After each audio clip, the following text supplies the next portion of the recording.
want to block his reflector a little bit? No. Okay. And whenever you're ready, I'm ready. Okay. It's OREN WILSON. That's correct. Okay, Oren Wilson. And your title again, one more time? Is Generation Supervisor. Your supervisor. What does a generation supervisor do up here at Ross Dam? Well, I'm in charge of supervising a crew of about 14 people.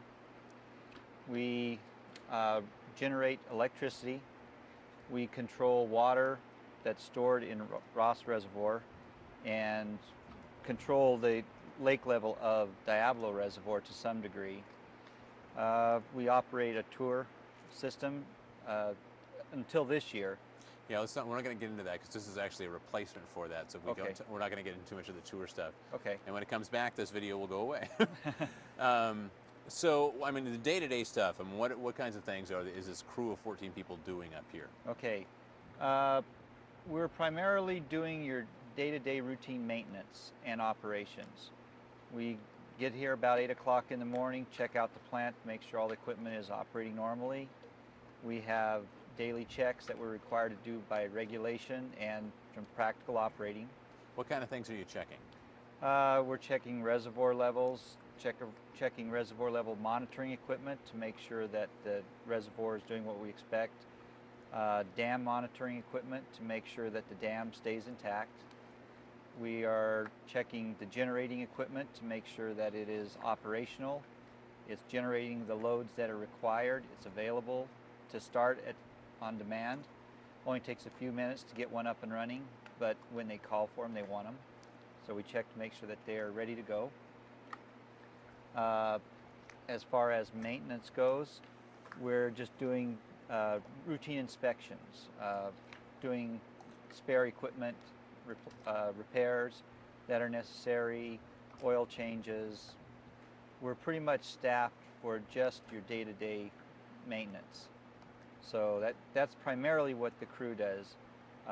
My responsibilities include budget management and meeting the FERC requirements, reporting, those sort of things. And it's pretty much only in and out of here by boat. I mean, you're pretty dependent on boats here. Yeah, there's two ways in here. One is by foot from a trail up on Highway 20, and the other is by boat. So every morning I ride a boat, and every night I ride a boat. And I'm sure some days like this, it's a pretty pleasant journey. It's always a pleasant journey. Very seldom does it get bad. Okay. Even on those, because Jeff was telling us about whiteout conditions, and sometimes it's kind of rough out the here. whiteout conditions are pretty rare, and primarily at nights when that adds a dimension to it. There's been a few nights where there was one night it took me a couple hours to get out of here. Got down, got crossed up, didn't have radar on the boat we were on. So, what's it like? What's your life like here at working in the powerhouse and living up here? Living on the Skagit is interesting in itself. We're a small community. We live and work together, which has advantages and disadvantages. Adds tension, adds a level of comfort. As far as working here, it's a good job in the sense that you get to feel like you accomplish stuff at the end of each day, and it's something it's demanding, and it pushes me to my limits. So that's the upside of it. So it keeps me on my toes, and I've always got something new to learn. So, and as far as a whole system. Just we're trying to give people a perspective of how the whole system works as well, how it works as a system. Ross, could you just give us a few details about Ross? Ross, I gather, is the main power generator. I mean, how just Ross particularly, in layman language, what it does, what its output, stuff like that. Ross Powerhouse generates it can generate up to about 480 megawatts if everything was loaded to the max. There are some limitations because of the age of the equipment, various conditions that exist. So in general, we produce probably at full capacity right now about 420 if we were running wide open on everything. On an average day, I think we only generate about 150 megawatts. I can't remember the numbers right now, but it's significantly less and actually on an average hourly, I think it's like 88 megawatts an hour or something like that. So we are primarily a standby operation. Now, the current situation is they want to get as much generation out of here because of the prices and condition of the market. So we're generating a little bit more in the spring. We also have runoff in the spring, so that's our peak season for generation. In the middle of summer, in the middle of winter, our generation drops off significantly. But we generate about 400 megawatts on, if you just want round numbers, 400 megawatts that are transmitted out on the line and goes to Seattle from here. And how does that work with Gorge and with Diablo? There are a couple of switch yards on the Skagit, one at Diablo and one at Gorge. And we transmit our generation into the Diablo switch yard. And some of that goes to the city of Seattle, and some of it goes through the Gorge switchyard. And the Gorge powerhouse puts into the Gorge switchyard, and Diablo switchyard, or Diablo generates into the Diablo switchyard. So it all comes together there to maintain a voltage on the system. And is it a pretty cohesive system? It's very cohesive. We're all dependent upon each other. If we lose load up here, we affect them. They pick it up. Their machines will instantly try to pick it up. So this has to be kind of a well-oiled machine to work well. Very much so. And the whole West Coast is tied together. The cause of blackouts has been that one or two generators drop off and other people aren't prepared to pick it up, so they start getting knocked offline. The system is limited on what kind of voltages it can run before breakers start opening. Okay. Hey, Peter? Yeah. Have we asked the right questions or not? One more question. Sure. I didn't hear whether you may have already covered this, but what, as far, now I understand that.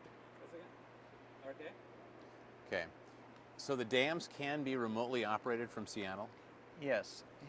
When the plants were first built, they were staffed 24 hours a day, and they could only be run locally here. In the early 70s, they started an automation program. And with the automation, they were able to get rid of the back shifts and allow the units to be operated from Seattle. Seattle can also operate a couple of our spill gates. So if we need to spill in an emergency, they can also initiate a spill. But most time they're just controlling the units. Their abilities to control are to start, stop, and change loads. Okay, so and then do they regularly kick into automation during graveyard shifts as well then? Yeah, graveyard shifts are almost all automated. Okay. During the nighttime, we don't carry a whole lot of load. There's not much demand. So usually they are starting the units a couple hours before we get here, and they're shutting them down a couple hours after we leave. Okay. Great.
Decades ago, hundreds of workmen crossed this very bridge to build Ross Dam. So can we be walking when you start? Yeah, that's what I wanted. Yeah, that's the way I've always learned. Okay, go ahead.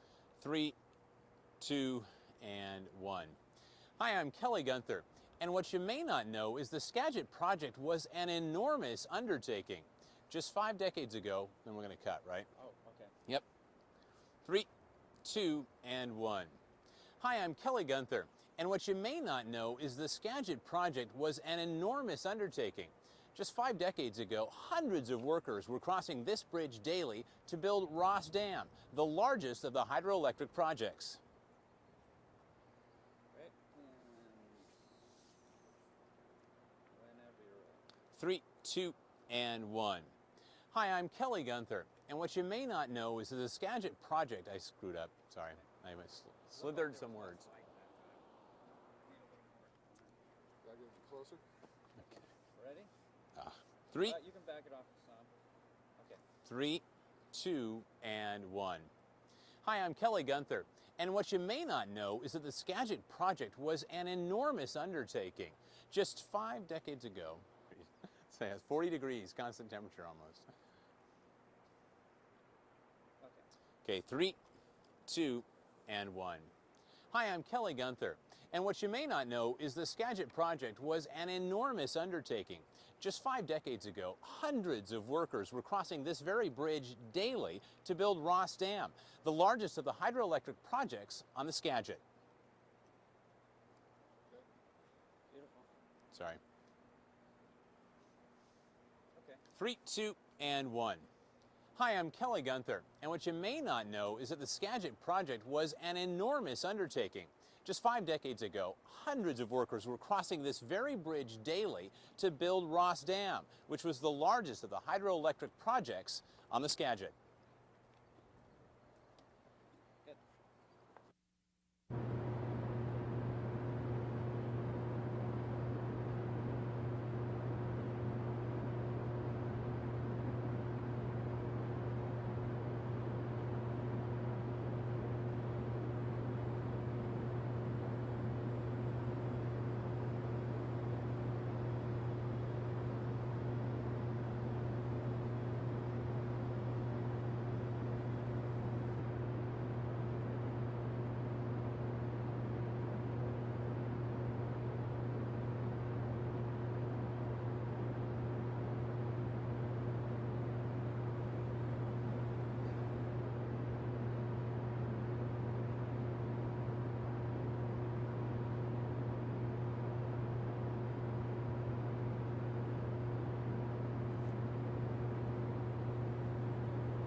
And go ahead.